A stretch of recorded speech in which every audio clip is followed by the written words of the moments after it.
तो हम इसमें क्या क्या पढ़ेंगे इस फर्स्ट चैप्टर में क्या है पाइथन के जो बेसिक इन्वायरमेंट है कैसे इन्वायरमेंट हम सेटअप करते हैं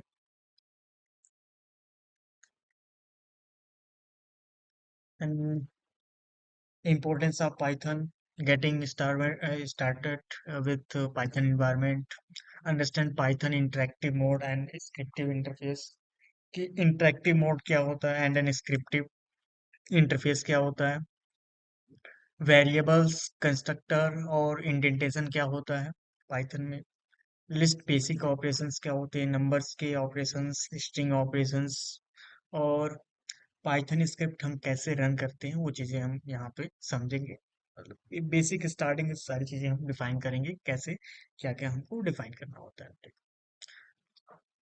पाइथन एक कह सकें ऑब्जेक्ट ओरिएंटेड लैंग्वेज है हाई लेवल प्रोग्रामिंग लैंग्वेज है और इसका जो सिंटैक्स होता है बहुत इजी होता है जिसके थ्रू हम कोई बड़ा कोड भी हम एक शॉर्टर सिंटैक्स में अप्लाई कर सकते हैं शॉर्टर लाइंस में कम से कम मिनिमम लाइंस में हम उसको अप्लाई कर सकते हैं कोई भी लॉजिक और इसका जो सिंटैक्स होता है वो पर्ल जो लैंग्वेज होता है एक और लैंग्वेज पर्ल होता है जिसके सिमिलर होता है और एक तरह से इसमें बहुत सारे ऑब्जेक्ट ओरिएंटेड फीचर्स हों क्योंकि वो एक ओप्स लैंग्वेज भी है ठीक और इसको स्क्रिप्टिंग लैंग्वेज भी बोलते हैं स्क्रिप्टिंग इसलिए क्योंकि इसको वेब डेवलपमेंट के लिए भी हम यूज करते हैं नेक्स्ट इसके की फीचर्स क्या हैं फोकस ऑन रीडेबिलिटी रीडेबल होता है कि हम इसको इजीली समझ सकते हैं इसके कोड को और कोहेरेंस सिंप्लिसिटी कोहेरेंस मीन्स जैसे कि हम किसी भी प्रोसेस को या कोई भी प्रोग्रामिंग लैंग्वेज होती है तो उसको कैसे अप्लाई करना होता है और कैसे उसको कैसे इम्प्लीमेंट करना होता है ये सारी चीजें उसमें डिफाइन की जाती हैं तो कोई कनेक्टेड हो कैसे डिफाइन की जाती हैं वो इम्प्लीमेंट उसको डिनोट करता है ठीक देन नेक्स्ट क्या होता है सिंप्लिसिटी इसमें ये चीज डिफाइन की जाती है सिंप्लिसिटी में कि कौन सी लैंग्वेज को किस तरीके से हम उसको डिफाइन कर सकते हैं इसमें जैसे कि कोई भी लैंग्वेज हो तो उसमें उसका एक तरीका होता है डिफाइन करने का तो इसमें बहुत सारे सिंपल सिंटैक्स होते हैं इजी सिंटैक्स होते हैं जो हम इजी वे में उसको लिख सकते हैं और याद भी कर सकते हैं तो ये सबसे बड़ा बेनिफिट होता है इसमें ओके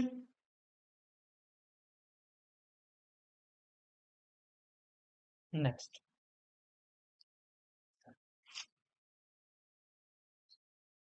और नेक्स्ट पॉइंट है code is usually very compact compact का मतलब एक तरह से कॉम्पैक्ट छोटा कंसाइज आपके कोड्स होते हैं then Python code is a portable across OS platform की हम किसी भी ऑपरेटिंग प्लेटफॉर्म में क्रॉस प्लेटफॉर्म एक तरह से हम उसको यूज कर सकते हैं portability then huge collection of libraries कर सकें जो थर्ड पार्टी वेंडर्स प्रोवाइड करते हैं लाइब्रेरीज जैसे कि कोई भी छोटी मोटी लाइब्रेरी जैसे कि आप कह सकें पांडास भी एक लाइब्रेरीज है तो इसमें बहुत सारी लाइब्रेरीज आपके थर्ड पार्टी लाइब्रेरीज आपको मिलते हैं जो आप इंस्टॉल कर सकते हो और इसको यूज भी कर सकते हो तो थर्ड पार्टी लाइब्रेरीज चाहे वो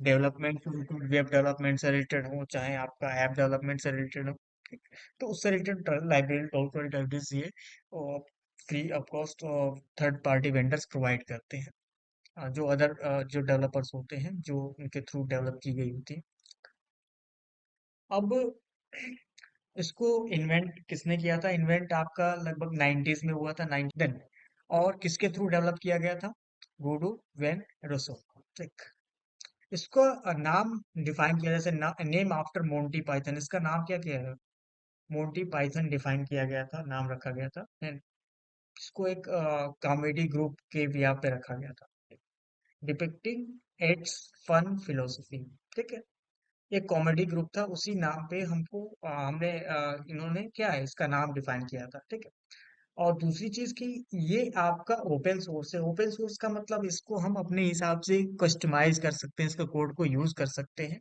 और ये इंटरप्रेटेड लैंग्वेज है तो इंटरप्रेटर पता है क्या होता है इंटरप्रेटर एक तरह से क्या होता है कि किसी भी स्क्रिप्ट कोड को या सोर्स कोड को वो लाइन बाय लाइन कंपाइल या ट्रांसलेट करता है मशीन बाइट कोड में या मशीन लैंग्वेज में, ठीक है। जो मशीन उसको रीड करता है और उसके बिहाफ पे आपको रिस्पॉन्स देता है, आउटपुट देता है, ठीक। Then, और इसको कंसीडर भी किया जाता है as a scripting language, but is much more than that. एक तरह से कह सके कि स्क्रिप्टिंग लैंग्वेज इसको डिफाइन किया जाता है, लेकिन उससे ज्यादा ये आपका डेटा साइंस में भी यूज किया जाता है, उसके साथ साथ ऐप डेवलपमेंट में भी यूज किया जाता है, ठीक है। तो स्क्रिप्टिंग मीन्स कि वेब डेवलपमेंट, जो वेब डेवलपमेंट प्रोवाइड करता है जो लैंग्वेज, उसको स्क्रिप्टिंग लैंग्वेज भी बोला जाता है। स्केलेबल, कि हम जैसे चाहें उसको ऐसे हम यूज कर सकते हैं। Object oriented and then functional, इसको हम फंक्शनल बेस्ड भी यूज कर सकते हैं और ऑब्जेक्ट ओरिएंटेड भी यूज कर सकते हैं। देन उसके बाद क्या होता है, ये कौन कौन सी चीजें इसको यूज करती हैं, कौन कौन सी कंपनी, जैसे गूगल है, और भी कंपनी जैसे कि आपका मेरे ख्याल से और भी कंपनीज हैं जो मैं डिफाइन कर सकता हूँ आपको, जैसे कि स्क्राइबल या पिंटरेस्ट करके एक और कंपनी, पिंटरेस्ट, ठीक, ये कंपनी है। ये भी आपका यूज करती है एज ए पाइथन, ठीक, जिसके थ्रू ये डेवलप किया गया ये वेबसाइट, ठीक। तो ये पाइथन बेस्ड ही वेबसाइट है। और दूसरी वेबसाइट क्या है, बहुत सारी वेबसाइट्स हैं जिसमें ये पहला एग्जांपल है। दूसरा एग्जांपल आपका एक गूगल है। तो गूगल अपने डेटा को एनालाइज किसके थ्रू करता है, पाइथन के थ्रू करता है। Then, उसके बाद क्या होता है, Python knowledge is high trending currently. जैसे कि मैं कहूँ कि अगर पाइथन है तो पाइथन एक तरह से जो हम डिफाइन कर सकते हैं, ये जितने भी वेब डेवलपमेंट हो या हर जगह आपका डेटा को एनालाइज करना, उसको क्लीन करना, डेटा को क्लीन करना, या डेटा पे जब हम वर्क करते हैं तो उसके लिए की जाती है मोस्टली, क्योंकि इसका जो कोड होता है वो छोटा होता है, कंसाइज होता है, कॉम्पैक्ट होता है, और इजी वे में इसको हम याद भी कर सकते हैं इस कोड को, और लिख भी सकते हैं, ठीक है। जय, कौन कौन सी कंपनीज इसको यूज करती हैं, यूट्यूब, याहू, ठीक, Yahoo maps, drop box, Google, ठीक। तो बहुत सारी कंपनियां इसको यूज करती हैं और उसके थ्रू वहां पे वर्क करती हैं। जैसे YouTube originally written in Python and MySQL, then Yahoo, Yahoo acquired for 11 whose address and mapping lookup services हैं इम्प्लीमेंटेड इन पाइथन, कि जितने भी इसके लुकअप या सर्चिंग या एड्रेसेस के फंक्शनलिटी इसमें ऐड की गई है, वो पाइथन के थ्रू ही ऐड की गई है। याहू का जो मैप फीचर है वो पाइथन के थ्रू ही डिफाइन किया गया। ड्रॉप बॉक्स, तो ड्रॉप बॉक्स एक क्लाउड कह सकें आपकी फाइलिंग सिस्टम है, होस्टिंग फाइल सिस्टम है, based on file, file hosting system service जिसको बोल सकते हो। जैसा कि आपका गूगल का ड्राइव है, ठीक, जिसको हम कह सकते हैं आपका माइक्रोसॉफ्ट का वन ड्राइव होता है, वैसे ड्रॉप बॉक्स भी एक आपका cloud based files hosting service है, जो आपको वहाँ पे फाइल्स वहाँ पे आप सेव कर सकते हो, स्टोर कर सकते हो अपने होस्टिंग सर्विसेज में, जितना आपने स्पेस वहाँ पे परचेस किया हुआ है।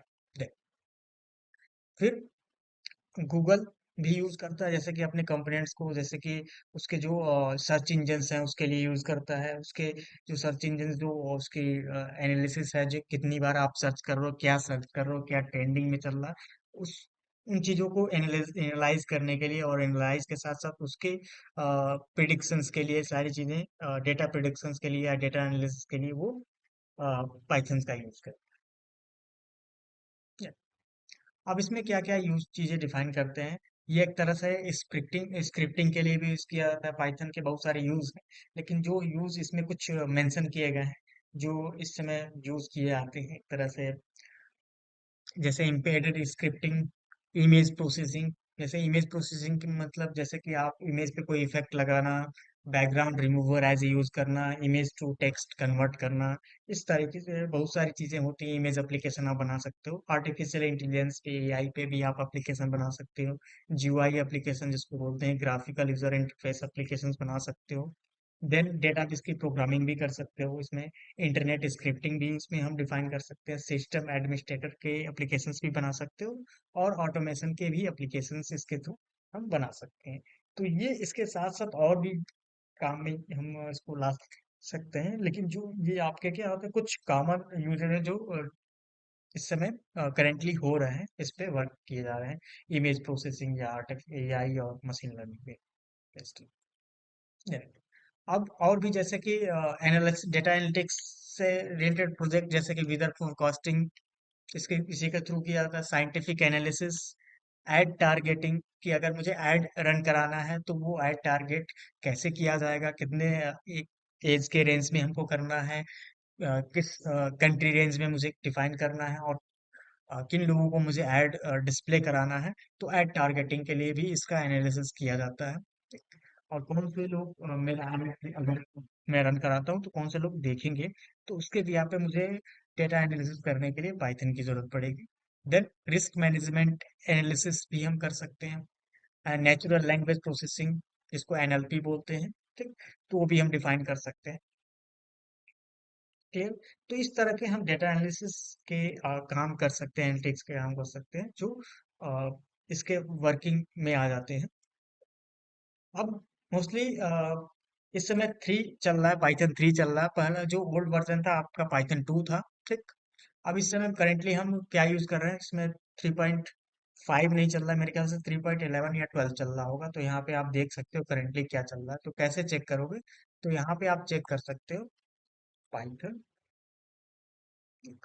और डाउनलोड्स पे जाएंगे तो यहाँ पे पाइथन का करेंट वर्जन आपका दिखेगा 3.12.1, ठीक है। तो अगर इसको डाउनलोड करना है तो सबसे पहले यहाँ से हम डाउनलोड कर सकते हैं, ठीक है। तो करेंट वर्जन ये है आपका। और एक तरह से ये डिफाइन कर जैसे कि आपका अभी तो हम करेंटली ये यूज कर रहे हैं, 3 पाइथन 3 यूज कर रहे हैं। तो library support is more for 2.7 as it is been around longer, the future is going to be Python. तो पाइथन एक तरह से करंटली अभी चल रहा है, और आगे भी पाइथन 3 को ही क्या है, अपग्रेड या उसको थोड़ा सा इम्प्रूव किया जाएगा। पाइथन 3 को ही मतलब फ्यूचर में इसी को यूज किया जाएगा। Then development and porting of libraries is a ongoing process, कि हम जितने भी लाइब्रेरीज हैं या जो भी आपके डेवलपमेंट है वो अभी प्रोसेसेस में है। One minute। तो इसके जो प्रोसेस हैं और जो भी डेवलपमेंट प्रोसेस हैं वो अभी चल रहे हैं, ठीक। There are several key syntactic changes, so advisable to be with 3 plus. जो आपके वर्जन है वो उसके साथ ही आपको यूज करना है। 3 जो आपका वर्जन है, या उसके इंक्रीजिंग आप कर सकें उसके बाद के वर्जन आप यूज कर सकते हैं, ठीक। क्योंकि सिंटैक्टिकल कुछ चेंजेस हो जाते हैं जब हम अपडेट्स करते हैं पाइथन को, ठीक है। तो पाइथन 2 में हम यूज करते थे प्रिंट कीवर्ड का यूज करते थे, यहाँ पे प्रिंट फंक्शन यूज किया जाता है, ठीक। तो आप डिफरेंसेस वो देख लेंगे कि क्या क्या डिफरेंसेस थे पाइथन 3 और पाइथन। तो जब भी हम इंस्टॉल करने जाएंगे तो सबसे पहले हम क्या करते हैं, वेबसाइट पे जाते हैं, python.org, एंड डाउनलोड्स पे जाएंगे, ठीक है। और डाउनलोड्स पे यहाँ पे सबसे पहले ही आपको दिखेगा डाउनलोड पाइथन, जो करेंट वर्जन होगा वो आपको मिल जाएगा यहाँ पे, और यहाँ से आप download start download. Okay. Download होने के बाद हम उसको इंस्टॉल कर लेंगे, पाइथन को ओपन। और पहले से मेरे में इंस्टॉल है, तो करेंटली अभी क्या इंस्टॉल है मेरे में, कौन सा वर्जन, 3.12 इंस्टॉल है। और करेंट वर्जन मैं अभी चेक कर लेता हूँ कौन सा वर्जन है मेरे में। वर्जन चेक करने के लिए आप यूज करते हो पाइथन डबल-n वर्जन कमांड प्रॉम्प्ट में। तो करेंट वर्जन हमारा क्या, 3.11.5, ओके। और अभी क्या है, करेंटली क्या चल रहा है, 3.12 है। और मैं अब इसको अपग्रेड करने वाला हूँ, जो वर्जन है मेरा। अब इसको मैंने क्या किया, क्लोज कर दिया। और यहाँ पे फिर दोबारा इंस्टॉल करने के बाद फिर दोबारा हम चेक करेंगे वर्जन को, कि हमारा वर्जन अपग्रेड हुआ है या नहीं।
ये आपका इंस्टॉल हो गया। इंस्टॉल होने के बाद हम यहाँ पे चेक कर सकते हैं कि कौन सा वर्जन हमारा करंटली इंस्टॉल्ड है।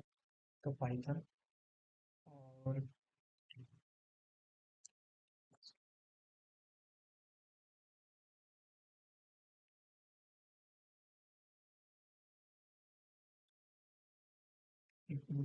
यहाँ से हम लेंगे पहले हम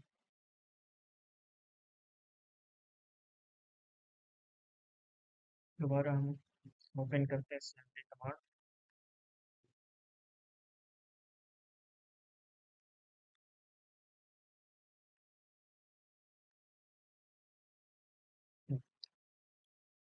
3.12.0। ठीक है, तो ये हमारा लेटेस्ट वर्जन इंस्टॉल।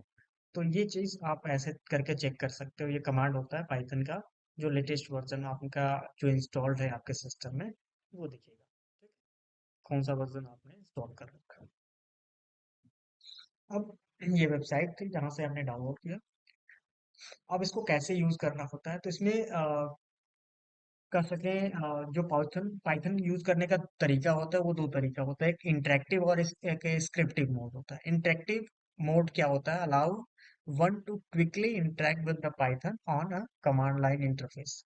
तो इंटरेक्टिव मोड होता है, एक स्क्रिप्टिव मोड है। स्क्रिप्ट का मतलब पूरा कोड आप लिखोगे उसको रन कराओगे तब जाके एग्जीक्यूट होता है।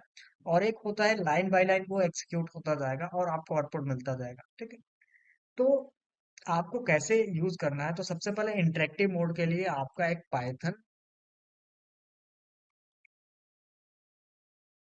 पाइथन सेल होता है। ठीक, ये तो इसमें जो आप लिखोगे वो इंटरेक्टिव मोड में होता है। जैसे कि एक लाइन लिखी और उस लाइन को जैसे इंटर किया वो आपको आउटपुट दे देता है। जैसे मैंने यहाँ पे लिखा प्रिंट और मैंने लिखा यहाँ पे हेलो। तो इसको बोलते हैं interactive mode. Line by line लिखते जाओगे वो आपको आउटपुट मिलता जाएगा। ठीक है, जैसे मैंने एक वेरिएबल डिफाइन किया, उसके अंदर कोई वैल्यू डिफाइन की और मैंने यहाँ पे लिखा print hello and then multiply e. तो ये एक तरह से क्या होता है, वो लाइन बाय लाइन लिखते जाते हैं और आपका आउटपुट आता रहता है। ठीक है, क्लियर। तो इसको बोलते हैं इंटरेक्टिव मोड। एंड सेकेंड होता है आपका स्क्रिप्टिव मोड। तो स्क्रिप्टिव मोड किसमें लिखते हैं, तो ये आपका इंटरेक्टिव पाइथन सेल के अंदर लिखा जाता है।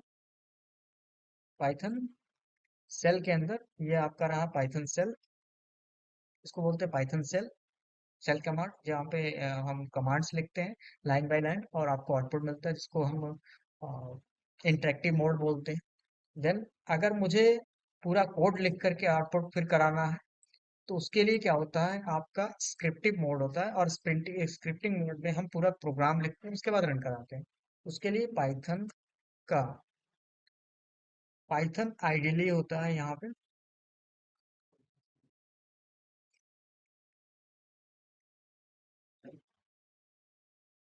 Ideally Python. ठीक है, IDLE। ठीक, अब इसको ओपन करोगे आप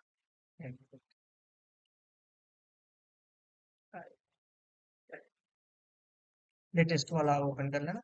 अब इसमें देखोगे यहाँ ऑप्शन आपको मिल जाएगा ऐसे। इसमें भी इंटरेक्टिव मोड होता है लेकिन इसमें आपको एक न्यू फाइल बनाने को मिलता है। न्यू फाइल आपने बनाई और इसमें आप कोड लिख सकते हो। जैसे मैंने यहाँ पे लिखा वेरिएबल एक डिफाइन किया फाइल। देन उसके बाद मैंने यहाँ पे लिखा प्रिंट ए या मैंने लिख दिया 3। अब मुझे यहाँ पे इसको रन कराना है तो उसको पहले मुझे सेव करना होगा फाइल को।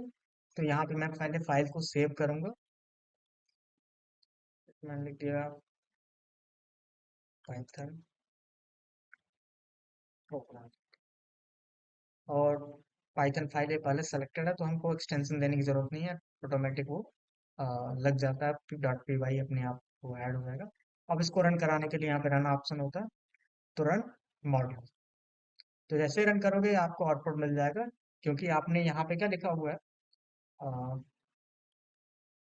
ए में आपके 5 वैल्यू है और ए का आप पावर ऑफ 3 आप अप्लाई कर रहे हो, तो पावर ऑफ 3 क्या वैल्यू आ जाएगी, 1 वैल्यू। ठीक, तो इस प्रोसेस को बोलते हैं आप जो डिफाइन कर रहे हो वो बोलते हैं स्क्रिप्टिंग मोड। ठीक। कि एक बार पूरा कोड हम लिख देते हैं और उस कोड को आप क्या करते हो, उस प्रोग्राम को सेव करते हैं और सेव करने के बाद एग्जीक्यूट करते हो। क्लियर। तो दो तरीके होते हैं प्रोग्राम को रन कराने के लिए, इंटरेक्टिव मोड जो कमांड में लिखते हैं, ठीक है, जो पाइथन सेल के अंदर लिखा जाता है। दूसरा होता है स्क्रिप्टिंग मोड, जो हम कमांड पूरे कोड को लिखते हैं, सेव करते हैं, देन एग्जीक्यूट करते हैं। ठीक है। Next. अब कमेंट्स क्या होते हैं, लिटरल्स क्या होते हैं, देन वेरिएबल्स क्या होता है। तो कभी भी अगर हमें कमेंट्स लिखना हो तो हम हैश टैग का यूज करते हैं, हैश। और जो भी हैश जो आपका कीवर्ड होता है, जो सिंबल होता है, उसके बाद जो भी लिखा जाता है वो एक तरह से सिंगल लाइन कमेंट रिकॉग्नाइज किया जाता है। लिटरल्स कांस्टेंट क्या होता है, एक मिनट। हेलो। हेलो। हाँ।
हाँ, हेलो।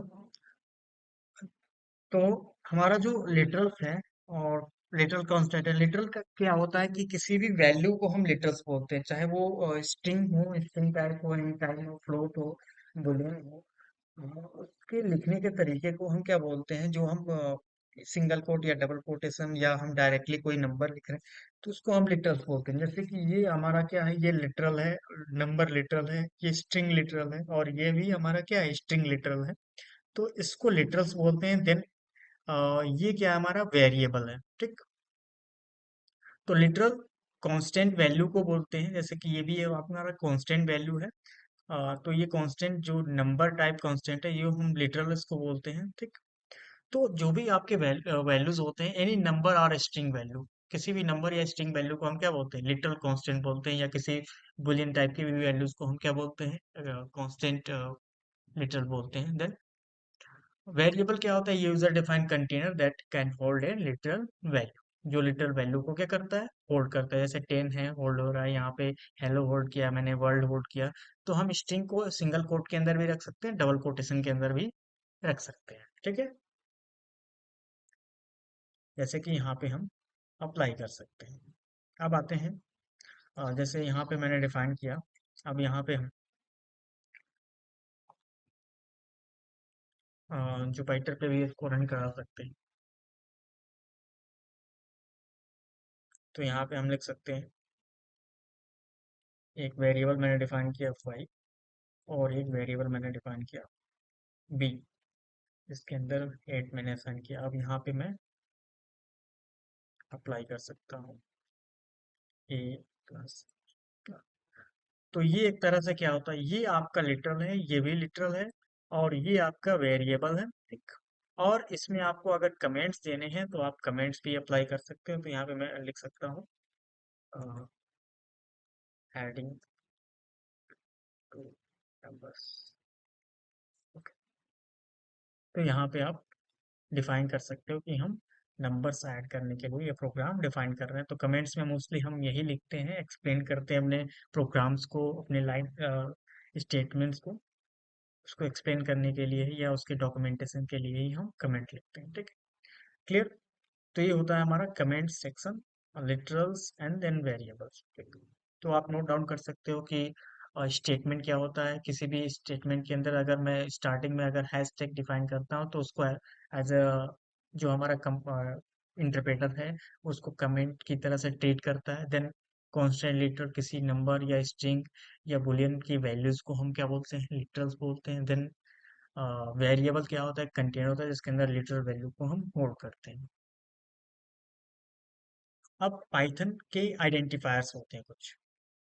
तो आइडेंटिफायर क्या होता है, किसी भी नेम को हम बोल सकते हैं जो एक तरह से रूल होता है कि उसके नाम को कैसे डिफाइन करना है। जैसे वेरिएबल अगर हम डिक्लेयर कर रहे हैं, फंक्शन डिक्लेयर कर रहे हैं, क्लासेस डिक्लेयर कर रहे हैं, ऑब्जेक्ट डिक्लेयर कर रहे हैं, तो उसके नाम को कैसे लिखा जाएगा, तो उसके नेम को ही हम क्या बोलते हैं, आइडेंटिफायर नेम्स बोलते हैं। जैसे variable identifier, function identifier, class identifier, object identifier, ठीक। तो उसके कुछ रूल्स भी हैं कि किस नेम को कैसे लिखना होता है, क्या क्या चीजें डिफाइन करनी होती हैं। तो अभी यहाँ पे कुछ रूल्स हैं नीचे दिए गए हैं कि इन सब के, जैसे कि वेरिएबल का नाम डिक्लेयर करना, फंक्शन नेम डिक्लेयर करना, क्लास नेम या ऑब्जेक्ट नेम डिक्लेयर करना है। तो इसके कुछ रूल्स हैं यहाँ पे जो आपको फॉलो करने होते हैं। अगर इस रूल्स को आप फॉलो नहीं करते हैं तो वो एरर थ्रो करता है। तो स्टार्टिंग में हमको क्या क्या लिखना है कि किसी वेरिएबल का नाम हम स्टार्ट कहाँ से करेंगे।